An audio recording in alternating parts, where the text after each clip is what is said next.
गुरु पर्व 15 नवंबर को सिंधी समाज और सिख समाज बड़े जोर शोर उल्लास के साथ अपनी आस्था और भक्ति के साथ मनाते हैं। उसी तरह हम लोगों ने भी यहाँ पर सिंधी धर्मशाला में गुरु पर्व मनाया और इसमें हम लोग समाज के और गुरसिंह सभा के जितने लोग हैं 10-12 दिन पहले प्रभात फेरी भी निकालते हैं, मिलके निकालते हैं।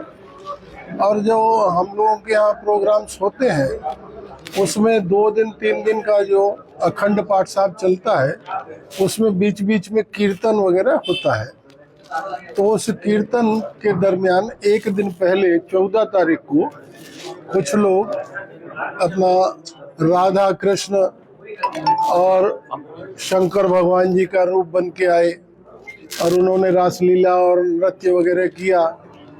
तो उसी तारतम्य में 15 तारीख को एक बच्ची के मन में आ गया कि मैं भी गुरु नानक देव जी का रूप बना करके और चली जाऊं। तो जब वो आए तो मेरे से उन्होंने पूछा कि गुरु नानक देव जी का स्वरूप बनकर के बिटिया आई है, उनके परिवार वालों ने पूछा। तो हम लोग आ रहे हैं, तो मैंने कहा आ जाओ। एक उस समय उमंग थी, उत्साह था, तो उसको ले गए अंदर और लोगों ने उनको स्टेज पर बैठा दिया। निश्चित रूप से ये गलती थी, हम लोग इस गलती को स्वीकारते हैं और पूरे सिख समाज से हमने माफ़ी की अपील भी की है। अभी गुरसिंह सभा में 1 घंटा पहले मीटिंग हुई थी, उज्जैन से ज्ञानी जी आए हुए हैं, उनके प्रतिनिधि आए हुए हैं अकाल तख्त के।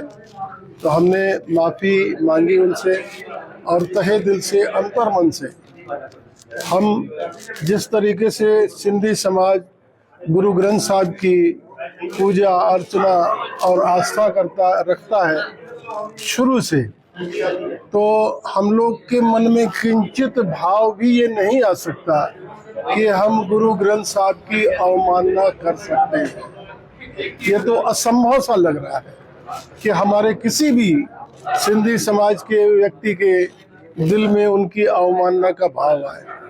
जब भी सिंधी समाज में कोई शुभ कार्य होता है या इवन गमी होती है तो भी सबसे पहले हम गुरु ग्रंथ साहब की सवारी घर पे लाते हैं और उसके बाद ही शुभ कार्य वगैरह हम करते हैं, संपन्न करते हैं। तो उसका अनादर कैसे हो सकता है? शुभ नाम आपका?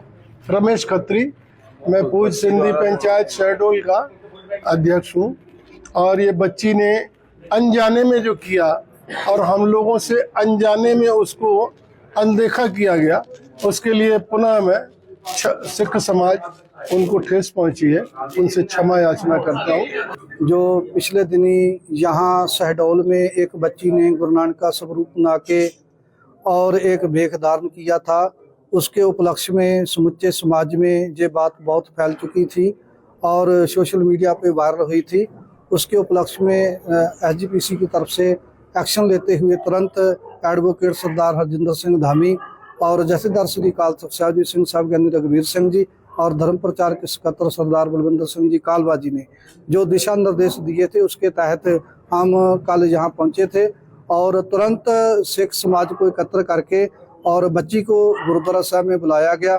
भले के बच्ची ने गुरुद्वारा साहब में इस उपलक्ष्य में माफ़ी मांग दी है कि मेरे से भूल हो गई है, और फिर भी इस बच्ची को और उनके परिवार को और यहाँ की गुरुद्वारा प्रबंधक कमेटी को श्री अकाल तख्त साहब में तलब किया जाएगा। वहाँ जथेदार जी जो फैसला सुनाएंगे वो हम आके समुचे संसार को और आप सभी मीडिया कर्मचारी को सुना देंगे। सिख समाज किस बात का विरोध कर रहा है? सिख समाज इस बात का विरोध कर रहा है क्योंकि सिख समाज में कभी भी गुरुओं की मूर्त का जो है स्वरूप नहीं बनाया जाता। गुरु मूर्त गुरु शब्द है, हमारे में माना जाता है कि गुरु का शब्द ही गुरु की असली मूर्ति है और सिख समाज ना मूर्ति की पूजा करता है, ना किसी मनुष्य को मूर्ति का स्वरूप बनाने देता है अपने गुरु का।